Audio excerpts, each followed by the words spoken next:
Il y a des moments dans la télévision française où l'on sent que l'enjeu dépasse largement le simple divertissement. Ce 6 juillet 2025 en est un. Ce jour-là, l'un des plus grands champions de l'histoire des jeux télévisés européens, Emilien, a été éliminé des 12 coups de midi.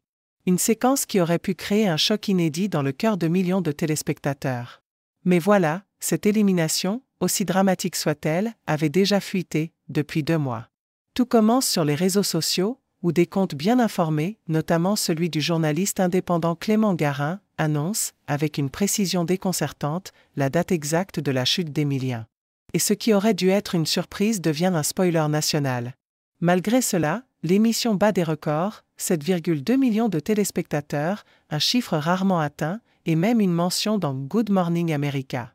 Un succès d'audience, certes, mais un succès au goût amer.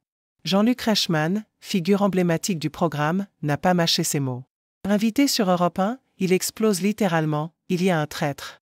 Il ne s'en prend pas aux journalistes, au contraire, il dit adorer la personne qui a diffusé l'information. Mais sa colère se dirige vers l'intérieur. Ce qui est plus périlleux pour moi, c'est que l'info vient de quelqu'un de chez nous. De mon équipe. Un malaise s'installe immédiatement. Car cette équipe, c'est celle que Reichmann fréquente depuis des années, parfois des décennies. Des visages connus, des techniciens, des membres de la régie, des intermittents. L'animateur parle d'un « contrat de confiance » qui a été rompu. Et dans sa voix, on sent la douleur d'un homme trahi. Il poursuit, c'est cette personne qu'on emploie, qu'on rémunère depuis des années. C'est elle qui nous a trahis. La tension est palpable. Dans les coulisses de TF1 et d'Endemol, c'est la panique. Car s'il y a une taupe, elle doit être démasquée.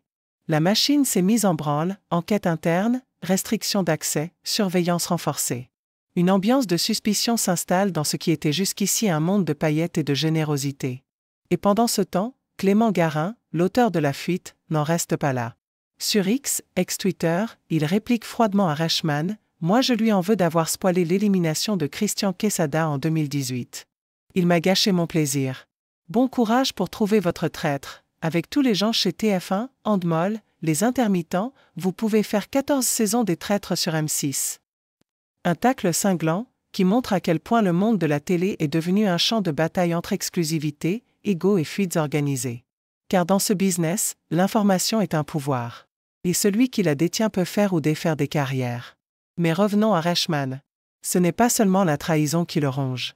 C'est l'idée que, dans sa propre maison, quelqu'un a choisi de vendre l'émotion des téléspectateurs contre quelques clics.